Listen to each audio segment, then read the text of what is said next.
တငယ်ချင်းဖြစ်သူပန်းသီးစားနေတော့အထဲမှာပိုးကောင်ပါနေတာကိုဒီလူငယ်ကအဝေးကနေလှမ်းမြင်လိုက်တာတကယ်တော့သူကအရာအလုံးကိုဖောက်ထွင်းမြင်နိုင်တဲ့စွမ်းအားအသစ်ဆက်ရထားတာလေ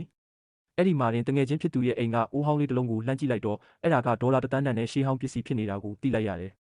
ဒါနဲ့တငယ်ချင်းဖြစ်သူစီကနေဒေါ်လာ100ပေးပြီးဝယ်လိုက်တာပေါ့နောက်နေ့ကျတော့အဲ့ဒီအိုးလေးကိုလမ်းဘေးမှာဆိုင်ခင်းပြီးပြထားတော့တထေးသမီးလေးတစ်ယောက်ကမြင်ပြီးသဘောကျသွားတယ်